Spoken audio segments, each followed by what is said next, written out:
Bonjour à tous et bienvenue sur la chaîne Les Aventures de G-Man, je suis G-Man et si on se retrouve aujourd'hui, c'est pour parler du film que tout le monde attend en cette première moitié d'année 2019. Le film qui va clôturer 11 ans quasiment 11 ans de film Marvel, l'avant-dernier film de la phase 3 de Marvel. J'ai pas bien compris pourquoi un film aussi gros et finissait ne clôturait pas la phase 3, mais bon, on en reparlera plus tard. Et donc nous allons parler aujourd'hui, vous l'aurez compris, d'Avengers Endgame, 22e film des studios Marvel, MCU, Marvel Cinematic Universe. Mais évidemment, vous vous en doutez, pour parler plus profondément du film, il y aura une énorme partie spoiler dans cette vidéo. Mais on va quand même commencer à faire ça proprement. On va commencer par une petite partie sans spoil, pour parler du film, donner un avis rapide, avant d'entrer dans le vif du sujet. Allez. Et donc voilà. Première petite partie sans spoil pour parler du film. Donc, qu'est-ce que ça raconte Avengers Endgame? Eh bien, le film débute finalement pas beaucoup après les événements d'Infinity War. Souvenez-vous, l'an dernier, le film qui a mis l'intégralité de l'univers geek en PLS, le film où Thanos, le titan fou, finit par lever son cul de son siège et se lancer à la poursuite des pierres d'infini. Après quasiment 6 ans, à les attendre assis sur son fauteuil en voyant un peu des sbires à droite à gauche, il décide enfin de prendre les choses en main et de tout récupérer lui-même. Ce qu'il finira par faire et donc faire son snap final, aboutissant à son plan qui est de réduire de moitié la population globale de l'univers, afin de résoudre ces problèmes environnementaux, de surpopulation, etc. Thanos a donc vaincu les Avengers à la fin du film précédent, et nous retrouvons un monde brisé, des Avengers totalement brisés, un monde qui a perdu la moitié de sa population, les disparus se comptent par milliards. Le moral de tout le monde est au plus bas, mais on est au final, grosso modo, 3 semaines. 3 semaines après le film précédent. Et l'espoir, bon là je spoil vraiment les 10 premières minutes du film. L'espoir va finir par revenir assez rapidement et les Avengers vont se lancer dans une quête pour retrouver Thanos et le vaincre. Alors vous en doutez, les bandes annonces etc. n'ont quasiment pas divulgué d'événements majeurs du film, même si tout le monde s'en est douté, même s'il y a beaucoup de choses qui ont leaké, même si on sait que voilà, les tenants et les aboutissants du film. Donc je ne vais pas spoiler beaucoup plus que ça, parce qu'au final, le peu qu'on en sait, que les Avengers se réunissent et vont essayer de choper Thanos, ça se passe très vite. Désolé, c'est léger spoil, mais au final, on va pas attendre le retour de Tony Stark pendant 2 heures. Il va revenir assez rapidement sur Terre, un premier plan va très vite être mis en place, mais voilà. Et d'ailleurs, en guise de scène d'intro, tous ceux qui se posaient la question, mais au final, pendant Infinity War, qu'est-ce qui foutait Hawkeye? Eh bien, la scène d'intro, la scène pré-générique, va répondre à cette question. Donc, très rapidement, il y aura beaucoup de questions que les gens se sont posées qui vont être résolues. Donc, je peux pas en dire beaucoup plus, je peux pas vous donner trop de ressenti non plus sur le film, parce que ça serait du spoil. Très rapidement, on tombe dans la zone spoil avec ce film. Qu'est-ce que je peux vous dire? Eh bien, juste que c'est quand même globalement un très très bon film. Marvel, on le sait, ils ont leur formule, ils sont rodés, ils savent où ils vont. Au moins jusque-là, les frères Rousseau l'ont avoué, ils savent où ils allaient, ils savaient où ils allaient jusque-là. À partir de maintenant, il n'y a plus aucun plan pour le MCU, il n'y a plus rien d'écrit. Et ceux qui disent le contraire, ce film leur montre quand même qu'ils se trompent, parce qu'il y a beaucoup de choses qui ont été annoncées, teasées, ou des petits clins d'œil easter eggs qui ont été faits dans les différents films, qui sont repris ici, relativement bien. Et ce film se construit relativement bien. Alors, il y a des critiques qui ont été faites. En effet, le rythme du film est particulier. Le rythme du film est très particulier. Quand on sort d'un Avengers Infinity War, qui était une énorme course en avant, avec des montagnes russes où le wagonnet ne fait que monter, ne fait que monter, ne fait que monter, Là, on a un rythme de film qui est un petit peu plus bâtard, donc après c'est normal, hein, c'est un film qui fait 3 heures. Le film commence très très fort, puis il y a un creux assez rapidement, il y a une rechute de l'ambiance, il y a une rechute, et il y a un trou, enfin il y a un trou. Il y a eu vraiment une phase un peu plus d'ascension lente jusqu'à la fin. Au final, jusqu'à un combat final assez dantesque également. Euh, ouais, c'est vrai qu'on n'a pas totalement le même rythme, donc sur certains points, je rejoindrai un certain nombre de critiques internet, notamment sur YouTube, en disant que finalement il est peut-être un petit peu moins rythmé que le précédent.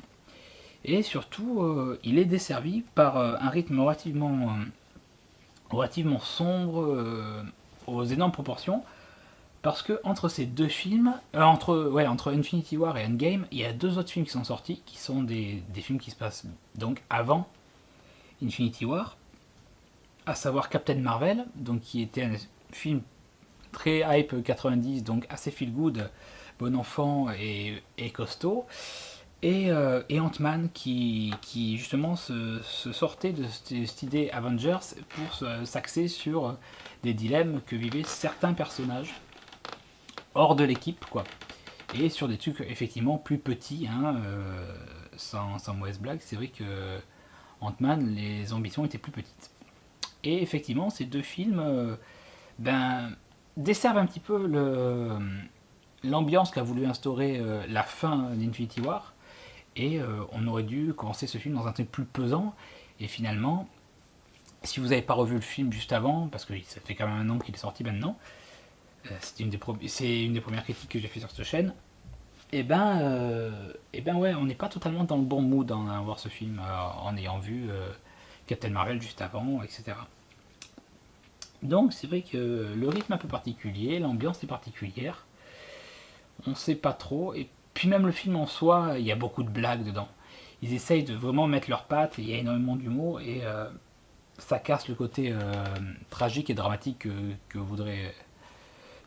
devrait avoir un tel film en fait. Parce que c'est un film qui est un film de fin en fait. C'est ça. Il y a beaucoup de comparatifs. Beaucoup de gens ont comparé le travail qui a été fait sur le MCU avec de la série télévisée. Effectivement, il y a des épisodes, il y a très clairement des films qui font épisode filler, il y a des trucs qui servent juste à faire avancer un peu l'intrigue. Et ce film, au fond, ressemble un peu à un season final. Vraiment un season final, voilà. Où beaucoup de choses vont être faites, etc. Mais peut-être pas tant. Peut-être pas tant. Mais malgré tout, je vous conseille de foncer. Vous attendez pas mon avis de toute façon. Vous êtes déjà allé voir le film certainement. Sinon, vous allez le faire. Je me doute que vous attendez pas que je vous dise d'aller voir le film ou pas, mais allez-y. Allez-y, c'est un très bon film. De toute façon, c'est potentiellement un des films qui va marquer les prochaines années et qui est l'univers des films de super-héros. Donc ce qu'on fait ici. Et ouais, franchement, allez-y. Allez-y, allez-y. Mais pour vous. Maintenant, on va essayer de nuancer un peu mes propos. Hein, vous savez comment ça marche. En parlant d'un peu ce qui marche et ce qui marche pas dans ce film.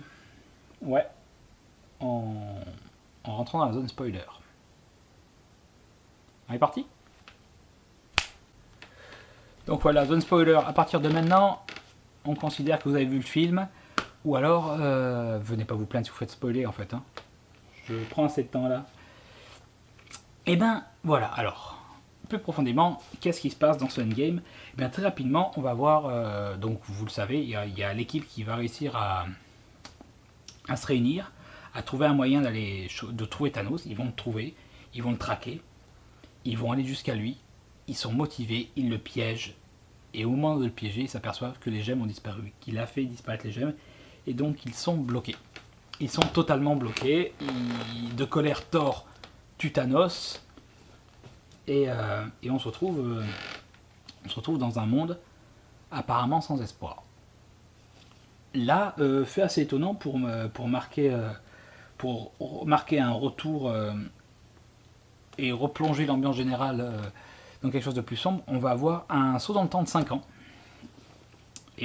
et pour montrer un petit peu ce qui s'est passé et comment la population essaie de rebondir après la disparition de la moitié des gens. Mais au final, on n'en voit pas tant que ça. On voit pas trop ce que font les gens à l'extérieur. On voit une réunion de soutien un peu dirigée par Captain America, mais pas grand chose. Les rues sont vides. On n'a pas l'impression que la moitié des gens ont disparu. On a l'impression que 90% de la population a disparu. Les gens s'amassent dans les grandes villes, mais en même temps, dans les grandes villes, on voit personne. C'est bizarre, c'est un peu bâtard. C'est un peu bâtard comme ambiance parce qu'on sait pas. Finalement, les gens sont censés aller en avant, aller de l'avant, mais ils vivent sur mon terrain en fait, ce qui est compréhensible. Hein. C'est un traumatisme à très très grande échelle qu'ils ont vécu, mais c'est bizarre. Après, le film, en soi, sur sa construction, va vraiment s'axer sur, contrairement au film précédent, hein, donc, où il y avait un peu des moments d'héroïsme et des moments épiques pour tout le monde, tout en gardant Thanos comme personnage vraiment principal, là, les personnages principaux, ce sont les 6 Avengers de base. Donc à savoir Thor, Captain America, Iron Man, Black Widow, Hawkeye et Hulk. Et chacun de ces personnages, quasiment tous les personnages vont avoir des changements majeurs en fait. On va les voir un par un, on va revenir un par un dessus. Bien sûr, en allant sur, en partant de ceux qui ont le moins changé, selon moi. Et selon moi, ceux qui ont le moins changé, c'est le duo Captain America-Black Widow. Captain America, beaucoup reprochent que le personnage est lisse, que le personnage c'est le Boy Scout. Mais c'est son rôle. Et ça s'avère d'autant plus vrai ici que, en tant que phare pour ses coéquipiers, et par extension un petit peu pour le reste de la population, il doit être un mât inamovible, donc c'est celui qui va le moins bouger. Il va continuer à sortir le plus possible et va tenter de rester égal à lui-même. Vraiment égal à lui-même.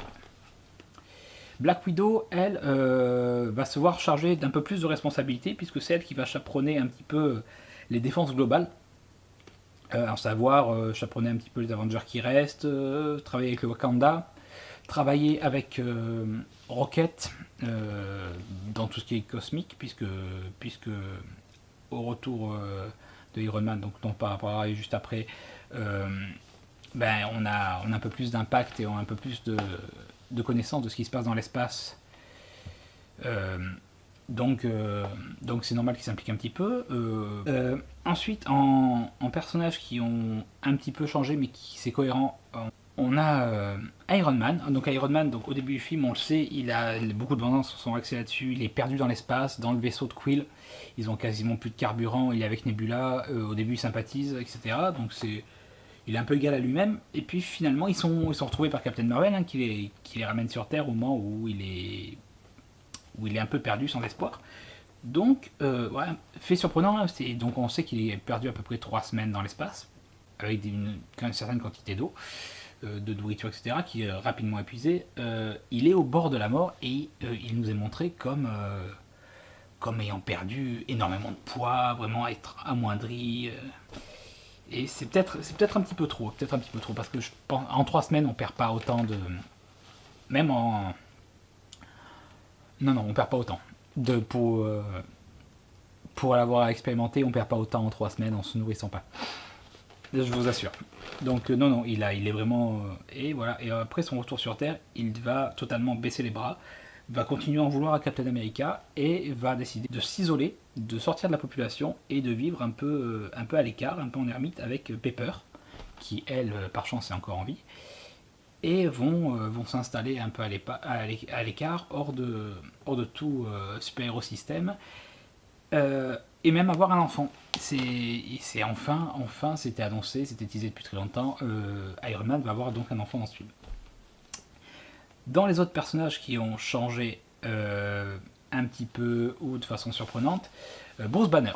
Bruce Banner a réussi à s'isoler et à faire la paix avec Hulk, en fait, et à rassembler les deux facettes de sa personnalité, donc à savoir le cerveau de Banner et le corps de Hulk, et la force de Hulk, pour devenir ce qui était dans les années 84, ou plutôt 90, dans les comics considéré comme étant le personnage de Professeur Hulk, donc potentiellement un Avenger extrêmement dangereux, puisqu'il a la force et la puissance destructrice et les pouvoirs de Hulk. Et on le sait, dans cet univers-là, il n'y a pas grand monde qui lui arrive à la cheville, en temps normal, hein, Hulk. Bon, voilà. Évidemment, on reviendra dessus, mais dans les soucis, il y a un problème de pouvoir, effectivement. Avec le cerveau de Banner, qui est un des êtres les plus intelligents du MCU. Voilà, pareil, même son intelligence a été un peu nerfée dans ce film, mais on reviendra dessus. Sauf que c'est pas vraiment bien expliqué de pourquoi il a réussi, comment. Il faut une explication un peu bateau, mais comme beaucoup de choses dans ce film, parce que même en 3 heures de film, on n'a pas le temps de vous expliquer tout comme il faut, c'est en gros, ils nous sortent encore un ta gueule, c'est la science. Ouais, c'est secondaire pour l'histoire, donc on veut bien y croire. L'autre personnage qui est très, très très important dans ce film et qui vraiment porte le film, ce qui n'avait pas forcément eu l'occasion beaucoup dans les précédents, c'est le personnage de Hawkeye. De Jeremy Renner joue un personnage vraiment très, très très très cool dans ce film, parce que comme je vous ai dit, la scène d'intro lui est consacrée, et dans cette scène d'intro, en fait, toute sa famille disparaît durant le snap de Thanos. Tout le monde disparaît, et donc pendant 5 ans, Hawkeye va partir aux 4 coins du monde pour devenir un super-héros un petit peu plus violent, faire du vigilantisme assez poussé, traquer des triades, etc., et les tuer. Et il changera même d'identité secrète. Et si vous y connaissez un petit peu en comics, vous aurez reconnu, même s'il n'est pas nommé, avec ce costume, il prend donc l'alter ego du Ronin. Et franchement, dans ce film, il est super cool. Il fait toujours les... Au début, on a l'impression qu'il a limite un comportement un petit peu autodestructeur. Mais très rapidement, il se reprend pour le sein de l'équipe, pour le bien de l'équipe, pour le bien de tout le monde, pour le bien de l'humanité, et de sa famille par l'occasion, bien évidemment. Et franchement, il sauve le film, il sauve vraiment le film. Et une fois de plus, c'est les humains, c'est l'humain, c'est celui qui n'a pas de pouvoir qui sauve le film et qui dépasse ses limites le plus. Voilà, c'est vraiment impressionnant. Et de l'autre côté du spectre des Avengers, d'un côté on a les humains, et de l'autre côté on a donc Thor, le dernier. Et c'est lui qui a la plus grosse surprise. Grosse surprise étant le mot juste, puisqu'il n'a pas du tout été montré tel qu'il est dans les teasers, etc. Ou très très peu. Parce qu'en fait, lui en 5 ans, Thor, c'est celui qui a sans doute le plus évolué, c'est celui qui a fondé une nouvelle Asgard sur Terre, un petit village de pêcheurs, hein. Si vous avez remarqué, ça fait peut-être penser à un autre petit village de pêcheurs dans lequel un super-héros, mi-super-héros, mi-souverain a opéré il y a quelques mois. Hein. Évidemment, ça fait penser à Aquaman. Et donc, il vit reclus, plus ou moins à la tête des Asgardiens qui restent, mais il en reste très peu. Sauf qu'il se laisse totalement aller. Il fait que bouffer, regarder la télé et picoler comme un porc. Et il a légèrement changé de forme. Donc là, c'est très très amusant parce que on a une petite vengeance. Nous, les gens qui ont un physique normal, on va dire, parce que Chris Hemsworth était connu pour, dans quasiment tous les films qu'il a fait passer une période, finir torse nu, muscles saillants et carrure imposante. Et on avait toujours une petite pique pour notre ego, et là ça fait un bien fou, et c'est horrible à dire, mais c'est très amusant de le voir comme ça. Il devient une loque humaine, et c'est dit dans le film, mais la référence est effarante. Donc en dehors de la référence bien sûr peut-être à Aquaman, au rythme de vie d'Aquaman, qui montre que très rapidement, même un dieu finirait par choper une forme rigolote. Ben là, la référence, c'est le Big Lebowski. On a très clairement un Thor Big Lebowski qui se laisse aller complètement, qui passe uniquement son temps à picoler, et ouais, c'est le comic relief du film. Et c'est peut-être un problème parce qu'au final, dans le film précédent, donc dans Ragnarok, donc Thor Ragnarok, Thor était montré... Thor était déjà ridiculisé, c'était un film, c'était une comédie, c'était vraiment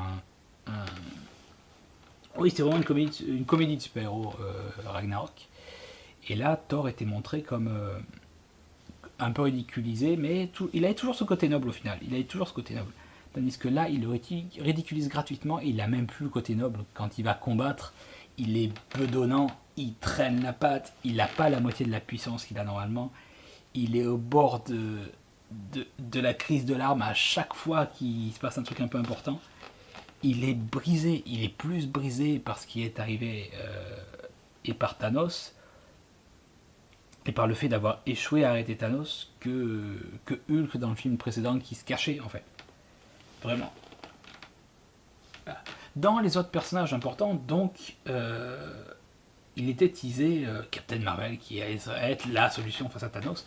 Et finalement non, parce que Captain Marvel, elle, est dans l'espace beaucoup, et les 95% du film est dans l'espace, du coup vous la verrez pas, et c'est pas elle qui va apporter la solution. La solution, en fait, beaucoup, il y a eu des mèmes pour circuler là-dessus, et c'est vrai, la solution vient de Scott Lang.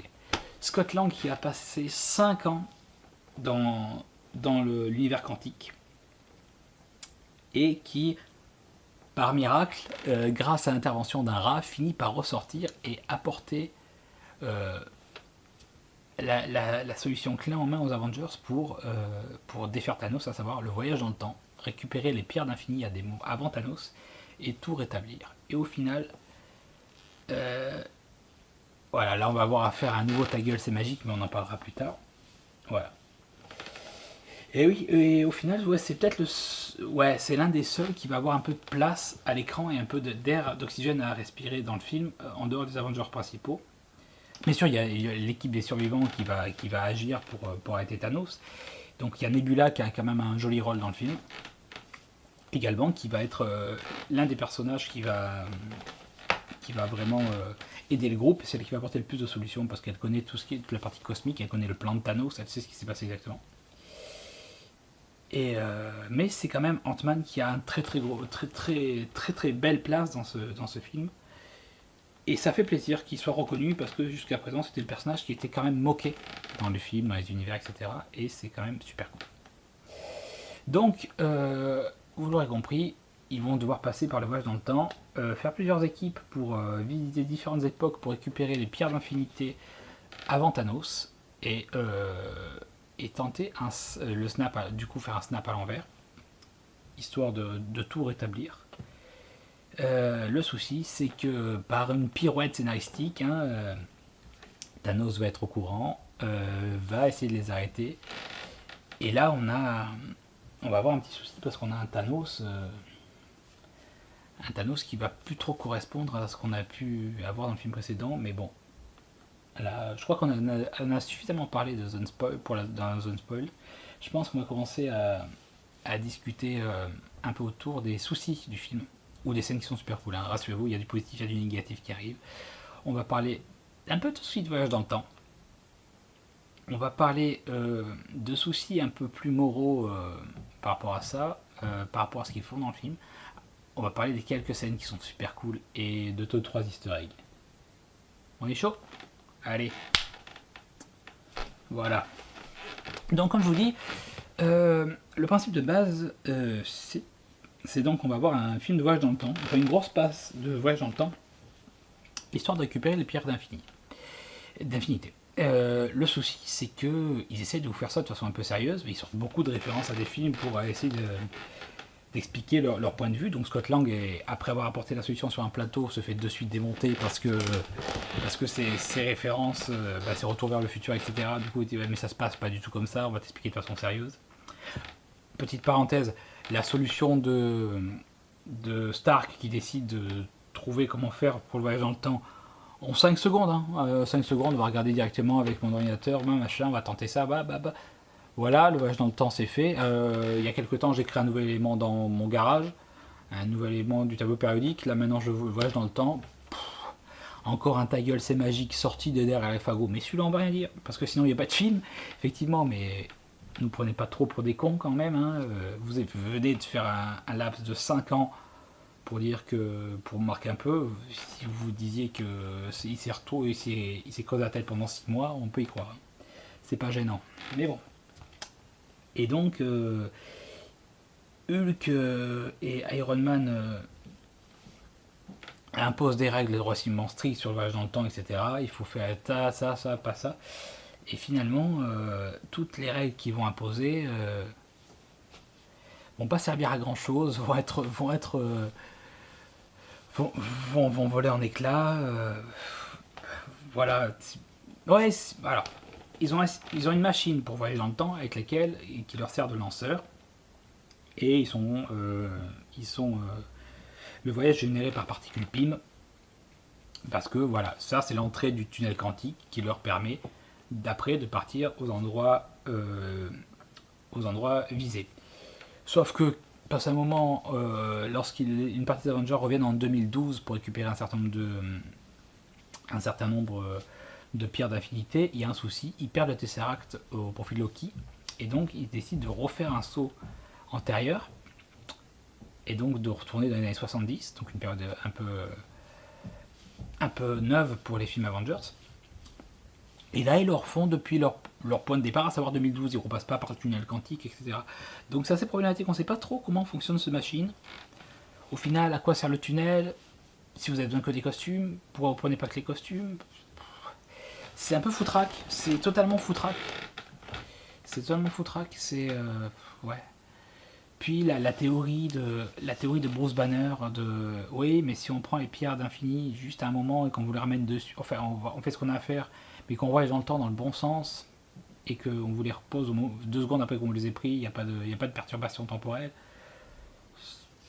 Ça serait ok, ça pourrait marcher, mais à ce moment-là, donc tu veux dire qu'il faut vraiment pas rester longtemps quand tu voyages dans le passé pour pas perturber, mais à ce moment-là, à la fin, désolé, gros spoil, quand Captain America reste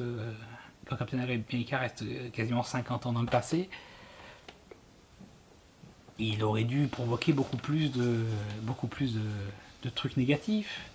Il n'y a pas d'impact. Il y a le fait que Loki se barre avec le Tesseract, il devrait y avoir des conséquences dramatiques. Le fait que Thor retourne sur Asgard va parler à sa mère, donc déjà sa mère va mourir. C'est pas gênant. Enfin, c'est pas gênant. Il va pas y avoir de répercussions puisqu'elle est censée mourir, donc elle n'a pas le temps d'impacter trop le futur. Mais Thor, qui est sur Asgard, voit sa mère, appelle Mjolnir, juste pour vérifier qu'il en est digne, et se barre avec. Du coup, il se barre avec Mjolnir. Me dites pas qu'un truc comme ça n'a pas de conséquences. Bien sûr qu'il y a des conséquences à se barrer avec Mjolnir. Ça fait qu'il y a un Thor dans le passé qui n'a plus de marteau, qui n'a plus d'armes. Et donc, Thor 2, il n'a pas d'armes. Tous les films qui suivent, il n'a pas d'armes. Je sais pas, il y a des incohérences assez impressionnantes dans ce film. Je sais pas. Vous nous auriez expliqué de façon en ta gueule c'est magique que le fait de voyager dans le temps comme ça aurait pu régénérer le vieux Mjolnir qu'il avait, etc. D'une façon ou d'une autre peut-être, mais là il se vole Mjolnir à lui tout seul. Donc il y a des trucs qui sont...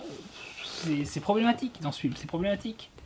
C'est problématique, mais au final sur 3 heures de film, c'est des soucis plutôt légers. C'est plutôt léger comme souci, parce que le reste du film passe bien, et parce qu'on a de vrais moments de bravoure. On a, comme je vous dis, on a l'accomplissement de trucs héroïques pour tous les Avengers.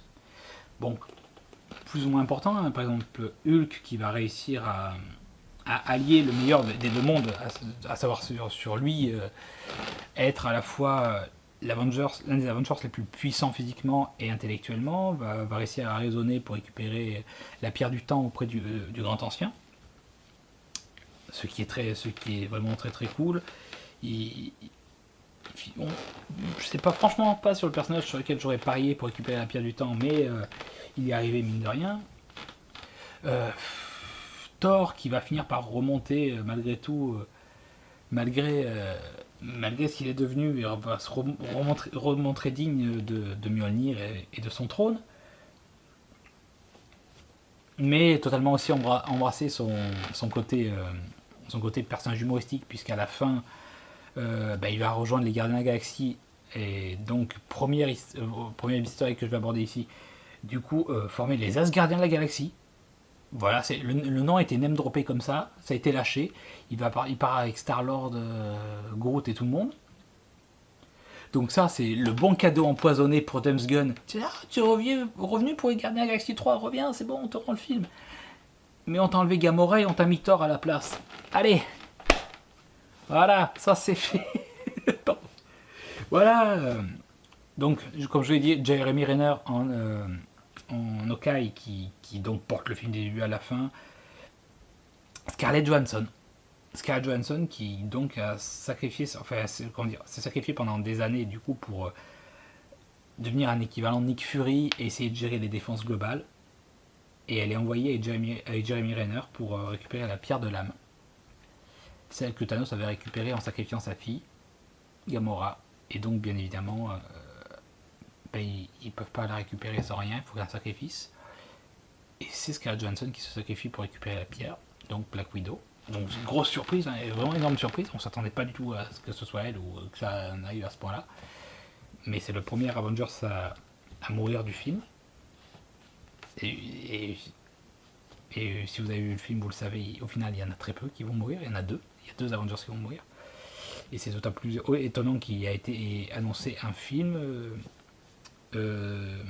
sur Black Widow. Donc même si c'est un prequel, c'est quand même assez surprenant, mais bon. Voilà. Donc Iron Man qui va se démener pour affronter Thanos et va finir même par pouvoir utiliser le gant les pierres d'infini, et c'est lui qui va vaincre l'armée de Thanos parce que c'est lui qui est à l'origine du MCU et c'est donc grâce à lui que tout doit rentrer dans l'ordre. Et il va se sacrifier, le deuxième mort de l'équipe c'est lui, il va se sacrifier pour sauver tout le monde. Et c'est un grand moment de bravoure pour Robert Downey Jr. Vraiment énorme. Et l'autre moment de bravoure, qui moi personnellement m'a fait hurler de joie dans la salle, c'est quand c'est Captain America, tout le long Captain America se bat comme un malade. C'est pareil, c'est un humain, il se fait démonter par Thanos quand il se prend des droites, il se fait démonter. Mais là,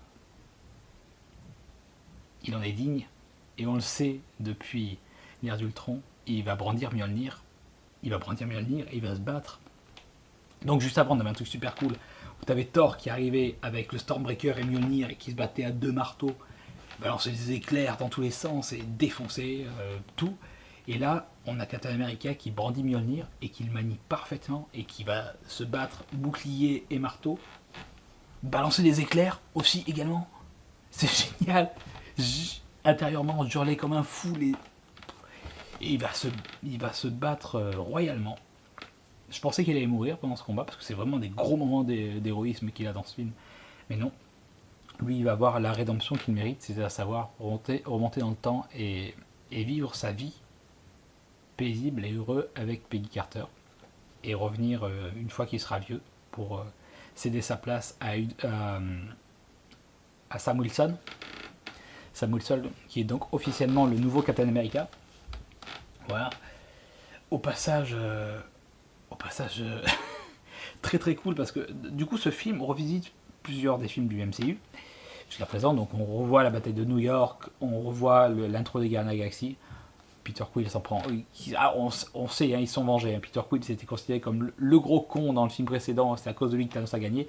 Là, la première scène qui arrive, bam, Peter Quill, KO. Deuxième scène où il arrive, il retrouve Gamora, c'est pas la bonne Gamora, c'est pas celle qu'il connaît, bam, KO. Il va s'en prendre à la gueule tout le long du film. Ça, tu l'auras voulu, Chris Pratt. Allez. Voilà. Et donc, il y a une scène qui fait beaucoup penser à celle de Captain America 2. Donc, une scène d'ascenseur où Captain America va être entouré d'agents du SHIELD qui sont en fait des agents de l'Hydra. Et on se dit, oh, ils vont refaire la scène, sauf qu'ils vont la faire avant et il va se rebattre dans l'ascenseur, il va y avoir un truc comme ça. Et non. Et là, il y a un truc très subtil, il s'approche de l'agent Sitwell, donc un des agents qui était Hydra, et va l'endormir en lui disant non, mais tu as récupéré le sceptre c'est moi qui vais le garder, vous n'avez pas le filer à Hydra. Il va s'approcher de l'oreille de Sitwell et va lui susurrer un petit Heil Hydra. C'est un truc qui a fait retourner, hurler tous les fans de comics il y a pas si longtemps, quand c'est arrivé dans les comics, qu'au final on s'aperçoit ce twist de Captain America, mais là c'est un pied de nez énorme au comics et c'est tellement bien placé que ça fait rêver, c'est super cool. Franchement, il passe bien, il passe super bien. Mais pareil, le problème c'est que une fois de plus, c'est un truc qui renvoie je viens d'y penser, ça renvoie à des problèmes chronologiques, c'est que du coup, il récupère le sceptre, mais il va être obligé de le redonner à Hydra derrière parce qu'il faut créer les jumeaux Maximoff, il faut créer Wanda, la sorcière rouge qui va combattre derrière. Donc du coup, ce film soulève plus de questions que de réponses, et qui n'apporte de réponses, c'est horrible. Voilà. Donc ça, c'est un peu les easter eggs super cool. Et pareil, en parlant d'easter eggs, évidemment, film Marvel oblige, il y a un caméo de Stan Lee. Un caméo super cool, très très court, où il passe juste en voiture dans les années 70 et crie à l'entrée d'une base militaire: faites l'amour par la guerre. Dans un film qui prône, on sait qu'il va amener à une énorme bataille, mais au final, c'est le message de Stan Lee ici, c'est bien ça, c'est même si la bataille va être énorme, c'est le lien qu'on a avec les gens qui est plus important. Je pense que c'est ça qu'ils ont voulu dire avec ce message. En termes de générique, donc on sait qu'il n'y a pas de scène post-générique dans ce film. Il y a juste un son en toute fin de générique qui est le bruit d'un marteau sur une enclume et qui est donc le bruit significatif d'Iron Man, dans le premier Iron Man de Tony Stark qui forge sa toute première armure. Et on termine par quoi a commencé ce MCU, donc par Tony Stark. Et c'est vraiment Robert Downey Jr. qui est mis en avant dans ce film. C'est Tony Stark qui s'est sacrifié pour tout le monde. Et c'est un juste retour des choses que de terminer par lui, je pense. Dans les dernières scènes et les petits easter eggs, on a donc l'enterrement entre guillemets de Tony Stark, où tout le monde s'est réuni, Samuel L. Jackson, ses collègues, ses coéquipiers. Et vous aurez peut-être remarqué, mais il y a un gamin, on ne sait pas trop qui c'est à l'arrière, et finalement, c'est le gamin d'Iron Man 3, en fait, qui a grandi, qui a pris quelques années. C'est le gamin d'Iron Man 3 qui est de retour, donc potentiellement pour annoncer une plus grande implication dans le MCU. Ça pourrait être cool. Il y a plein de pistes là-dessus, donc faut voir. En notre easter egg, on a donc dans les années 70, dans le bureau de Hank Pym, un rajeunissement d'ailleurs de Hank Pym, de l'acteur qui joue Hank Pym, que j'ai pas trouvé dégueulasse. Et dans son bureau, on a le vieux casque de Ant-Man dégueulasse, celui qui ressemblait vraiment à rien. Il ressemble à rien ce casque, mais il y est, et c'est cool, c'est super cool. Et toujours en easter egg par rapport à Ant-Man, il y a le personnage de Scott Lang, donc lui quand il revient, il a passé plusieurs années il a passé ses 5 ans d'ellipse dans la dimension quantique, et la première chose qu'il fait en revenant, c'est chercher sa fille, ce qui est normal. Et donc lorsqu'il retrouve sa fille, donc elle a pris 5 ans, donc elle a énormément grandi, et c'est le premier truc qu'il lui dit, c'est: mais qu'est-ce que t'as grandi, tu es très grande. Et c'est un petit easter egg parce qu'on sait que la fille de Scott Lang deviendra une super-héroïne, donc qui va elle aussi manipuler les particules Pym pour prendre des tailles gigantesques. Elle va devenir la super-héroïne qui répondra au nom de Stature, et qui fera partie des Young Avengers, qui est potentiellement un des films qui va être annoncé dans les futures phases. Donc ça serait cool, ça serait vraiment cool, et c'est un petit truc pour le teaser qui est très sympathique. Voilà, alors maintenant qu'on a fait un peu le tour, on va voir un petit peu ce que peut nous réserver la suite. Parce que ce film nous montre quand même beaucoup de pistes, et il y a quand même certains films qui ont été annoncés, donc on va voir un petit aparté là-dessus avant de conclure. Et donc, après ce Avengers Endgame, qu'est-ce qui nous reste? Et bien déjà, de façon plus terre à terre, on attend normalement la sortie de Spider-Man Far From Home, pardon, pas facile à dire, pour avoir un peu une annonce des films de la phase 4. Alors en film de la phase 4, qui ont déjà été plus ou moins annoncés, teasés sans être dit de façon officielle. Donc comme je vous l'ai dit, il y a un film Black Widow qui donc devrait se concentrer sur le passé de Black Widow, qui aurait apparemment l'appellation Red Room, donc qui serait vraiment sur les origines de Black Widow, donc à voir. Il y aurait donc un Doctor Strange 2, le Gardien de la Galaxie 3, potentiellement, on va avoir un Thor 4 qui serait en négociation. Il y a 2-3 trucs comme ça qui sont annoncés, mais pas grand chose de très très motivant, parce qu'on va être franc, hein, après 11 ans de marathon comme ça, 22 films, tout ça pour arriver ici, ce qui va arriver derrière risque d'être un petit peu fade. Après, on a plein de choses qui auraient été teasées, qui seraient dans les cartons. On a peut-être un film sur les Éternels. Donc c'est vrai que ça fait déjà moins envie, ça fait déjà moins rêver. Peut-être, j'en ai parlé dans ma critique sur Shazam, potentiellement un film Hyperion et l'Escadron Suprême. Donc peut-être attaché aux Éternels, je sais pas.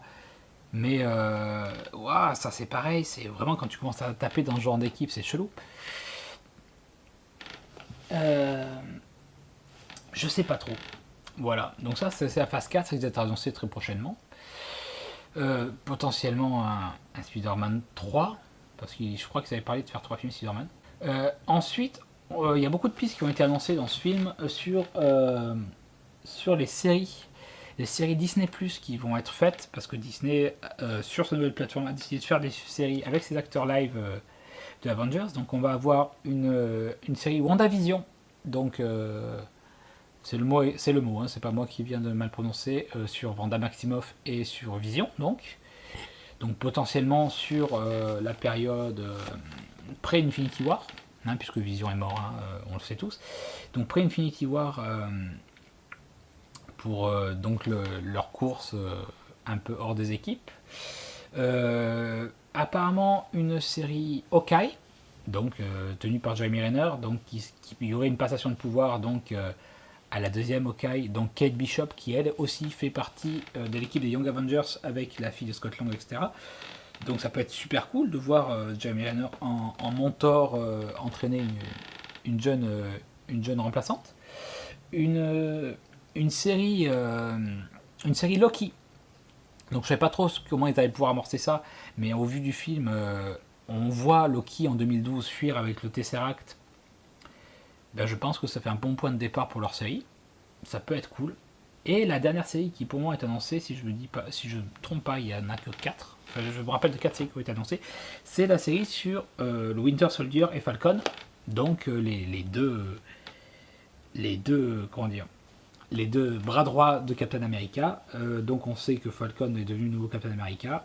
Je pense que ça va être un peu un team-up de Captain America bis, voir ce que ça peut donner. Ça peut être très très cool, ça peut être très très cool.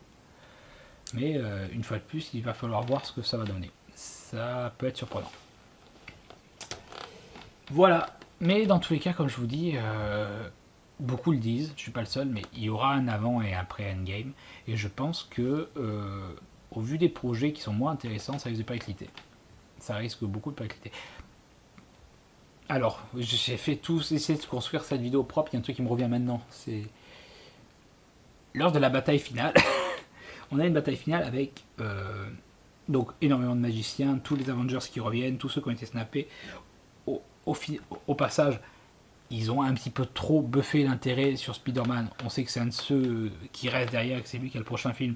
Mais vous n'êtes pas obligé de montrer que Spider-Man. Hein, voilà.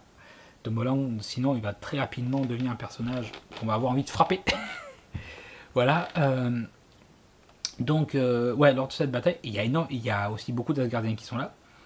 D'ailleurs, c'est un petit peu incohérent par rapport à la fin de Thor Ragnarok, parce qu'au final, il y a tant d'Asgardiens que j'ai pas l'impression qu'il y en avait autant qui avaient pris le vaisseau pour fuir Asgard. Et là, il y a quand même beaucoup. Et une fois de plus, là, ça aurait été un très joli barreau d'honneur pour eux.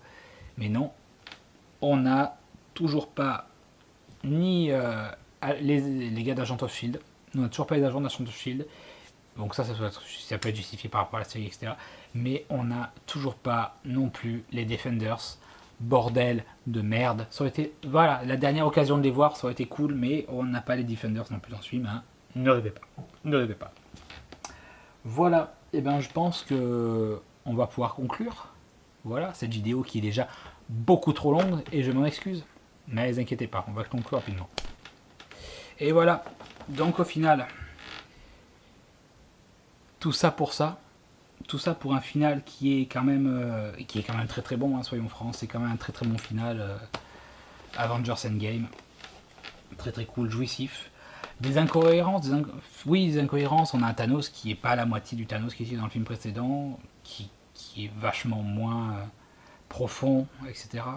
Et qui est plus réduit aux méchants qu'on s'attendrait dans ce genre de film. Mais bon, qu'est-ce que vous voulez? Non, finalement, c'est quand même un bon film.